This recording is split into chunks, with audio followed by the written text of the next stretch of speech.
O último episódio de Kage no Jitsuryu já finalmente foi lançado, terminamos de uma forma mais do que esperada, né? A melhor continuação dessa temporada, sem sombra de dúvidas, e o melhor ainda foi que no final tivemos um anúncio incrível do filme de Kage no Jitsuryu. Ultimamente os animes estão muito, né, se tornando filmes, partindo pra essa. E eu acredito que sim, vai ser um baita de um sucesso, até porque até o jogo de Kage no Jitsuryu está sendo um sucesso. Agora a questão aqui é o seguinte, o que o filme vai adaptar? Muita gente acha que vão ser alguns epílogos das histórias da novel, e também tem gente aí que segue dizendo que vai ser o final do volume 4, que não foi adaptado nessa temporada, né? Eu acho que é uma mesclagem dos dois, tá? A gente vai falar sobre tudo isso, tudo que vai acontecer agora, com várias explicações. Vamos nessa!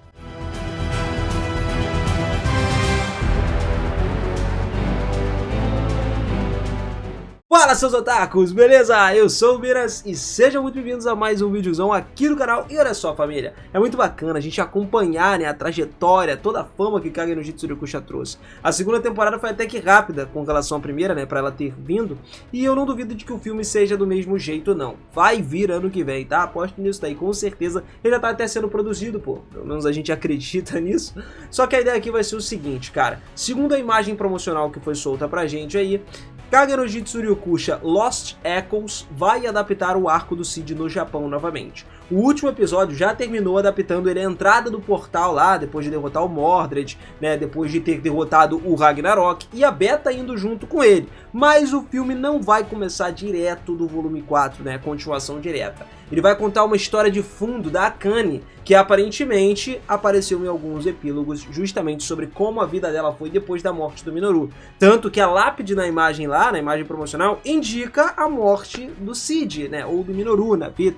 E o fundo do Japão todo destruído é de fato porque o Japão foi invadido por feras mágicas. Teve uma baita guerra que aconteceu lá depois do Cid morrer. E aí é que nós começamos a história em específico. Num determinado momento, não especificado quando ali, aproximadamente 3 anos antes do retorno do Minoru como Cid, algumas semanas ou meses mais específico depois da morte do Minoru, o Japão foi invadido por essas feras mágicas, que são uma raça, uma espécie de criaturas carnívoras mágicas que vivem e habitam outros mundos, inclusive um mundo chamado de infernais ou demoníacos. Essa é a razão pela qual essas criaturas são classificadas como demônios. Só que como elas vieram para a Terra? Na verdade, isso é um grande mistério ainda assim, tá? A gente acredita que tenha sido através da Rosa Negra, o mesmo portal que o Mordred abriu para poder chamar o Ragnarok, invocar ele. Inclusive, segundo algumas lendas aí, essas criaturas mágicas já tinham vindo no passado para uma grande guerra, matando mais de 100 mil soldados, né, no mundo que o Cid está atualmente, não no Japão. Só que elas foram repelidas, até porque nesse mundo existe magia e tudo mais.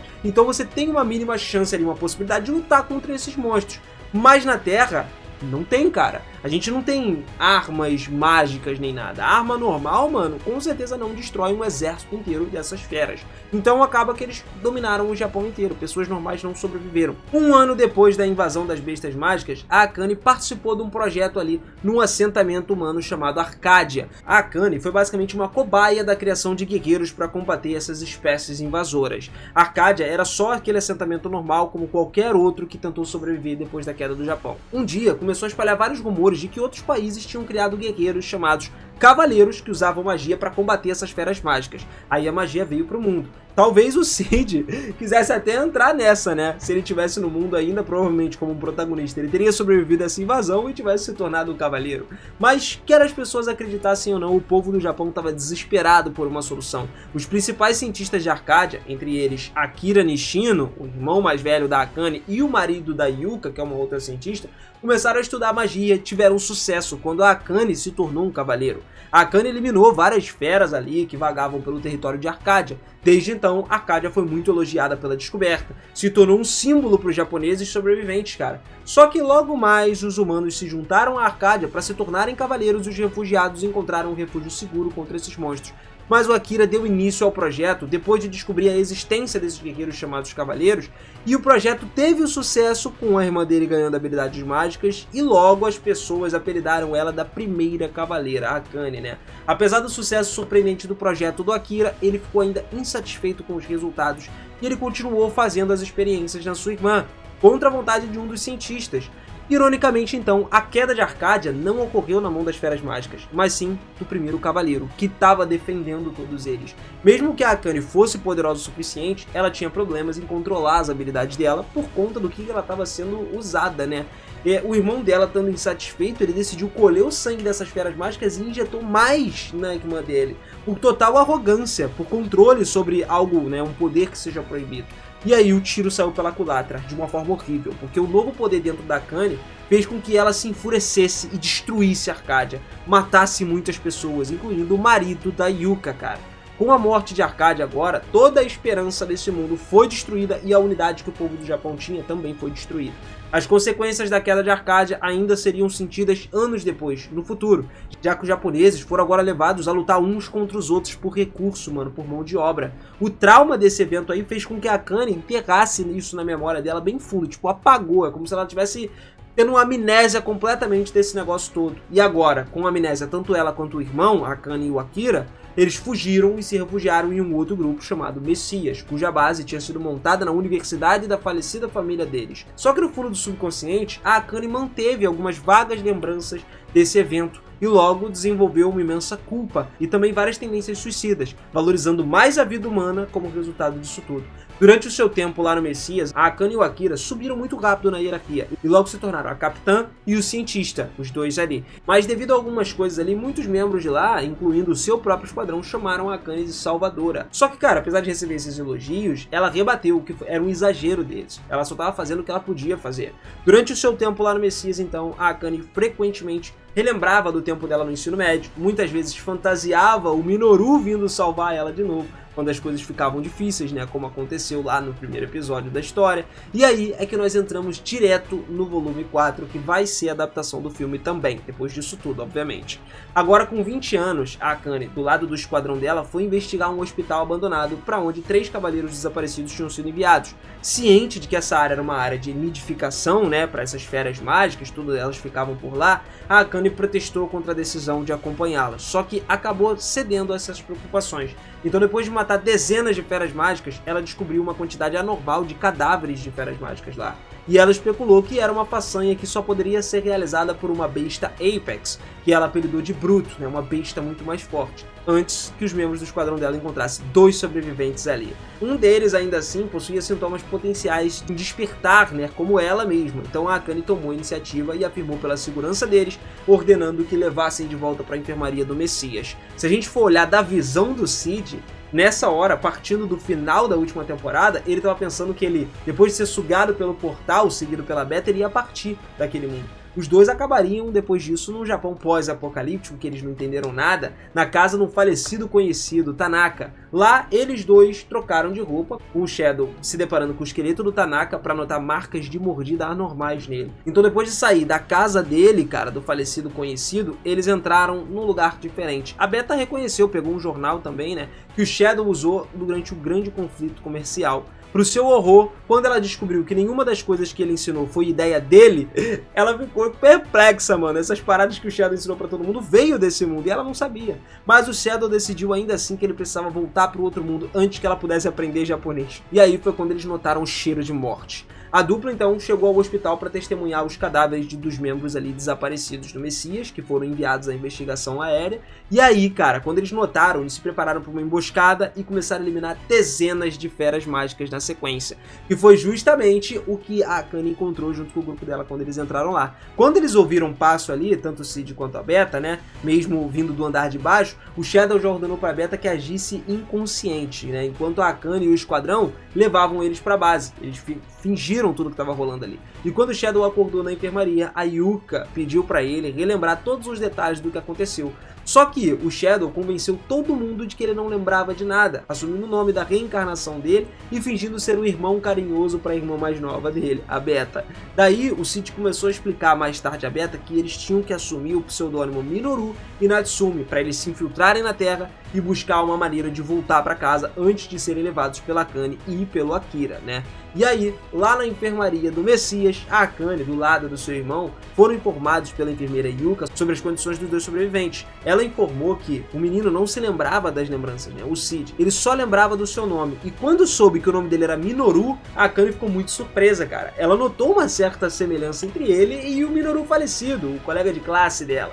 Quando decidiu que a sua irmã Natsumi era uma despertada como ela, o Akira decidiu realizar vários experimentos com ela sobre uma agenda oculta aí. Mas apesar dos seus protestos, a Akane foi rejeitada e acabou que ela foi forçada a orar pela sua segurança.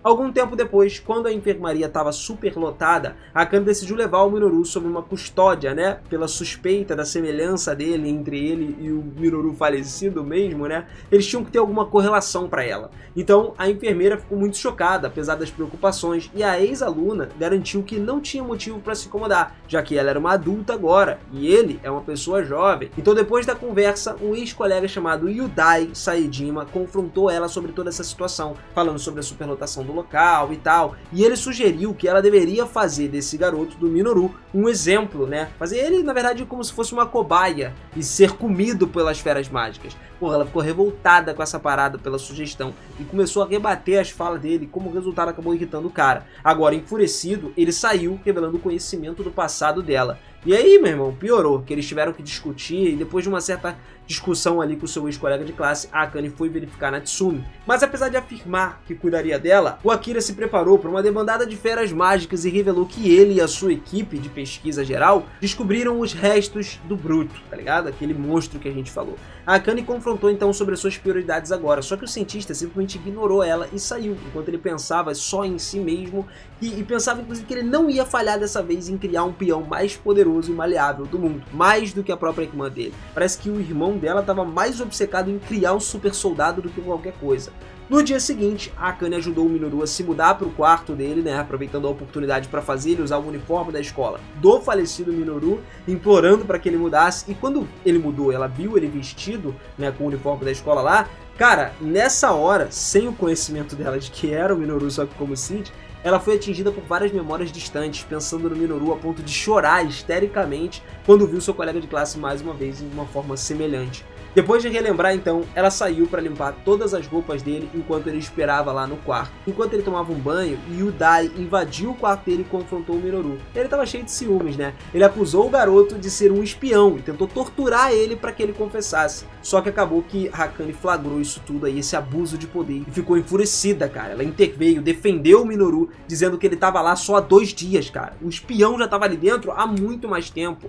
Pô, infiltrado no Messias. E o Yudai nessa hora saiu, lembrando de uma reunião de emergência antes que ele fervesse ali numa atitude repulsiva. A Akane então chegou mais tarde na reunião, só que ela foi dispensada pelo comandante Kiyaitani, que organizou essa reunião aí, e lá na reunião o Kaitani revelou aos cavaleiros nas fotos que continham dezenas de cadáveres de feras mágicas que ocorreram no ensino fundamental e no médio da Nishino.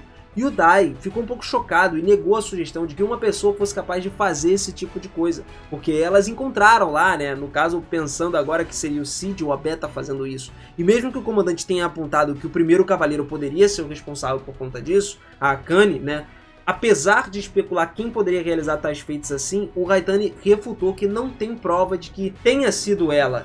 Não tem teoria suficiente, né, para falar alguma coisa. Não tem como, não teve alarme, não teve nada, né, das feras mágicas que tinha sido ativada.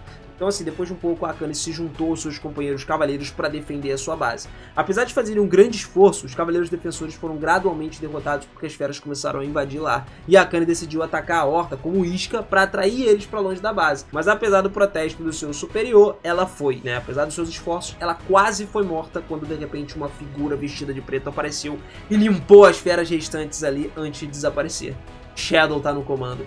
Pouco depois de sair dessa invasão das feras, Yuka informou que Yudai foi assassinado. E devido ao seu relacionamento ruim e casos anteriores com seu ex-colega de classe, a Akane foi acusada de ter matado ele. Apesar do Minoru defender ela dessas acusações, a Akane começou a sofrer um colapso mental nessa hora, devido às suas ações anteriores, até que a Yuka sedou ela, drogando ela até deixar ela inconsciente. O negócio ficou sério agora, porque sem o conhecimento do Minoru e do Messias, a Yuka sequestrou ela para uma área isolada, levou a Akane para lá. Algum tempo depois que a enfermeira começou a investigar essa invasão, o Shadow e a Natsumi, que se revelaram, né, nessa hora, confrontaram essa mulher. E a enfermeira revelou a essa dupla aí que ela é que era a espiã, a pessoa que estava querendo acabar com a Akane pela morte do esposo dela. Ela confessou que isso tudo era literalmente por conta do que aconteceu em Arcádia. Ela buscava vingança contra a Akane. E depois que a espiã injetou o sangue do Bruto na Akane, ela começou a relembrar do seu passado, as memórias voltaram.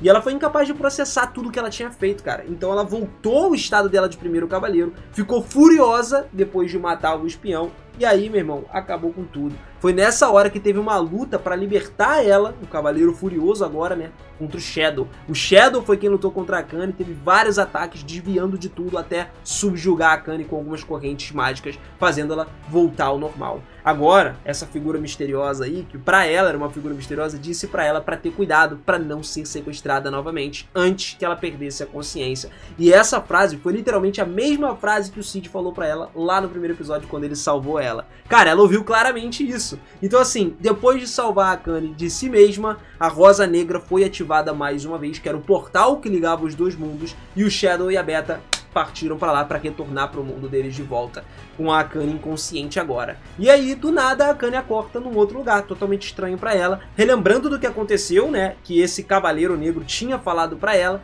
e ela percebeu que ele era o Minoru Kageno, e jurou espiar todas as suas ações antes que eles pudessem se reunir de novo, né, eles se encontrarem mais uma vez. E isso finalizaria o filme por completo. Teria literalmente todas as explicações, mais, né, a parte do arco deles voltarem à Terra, desde a época do Minoru ter morrido. Agora, como o novo Cid também aparecendo, os negócios vão ficando cada vez melhor, né? Então, por isso que eu falo, quero que você me conte nos comentários o que você acha desse filme, tá? E com relação às novas temporadas, também vão ter novas temporadas, principalmente se esse filme for um sucesso, galera. O que acontece é que provavelmente vai ser adaptado os volumes 5 e 6, tá? Se não tiver o 7 lançado até lá. A gente tem duas formas aqui. Eles podem adaptar os 5 e 6 em uma temporada só, que seria uma temporada grande, extensa, de 24 episódios. Porra, seria maravilhoso.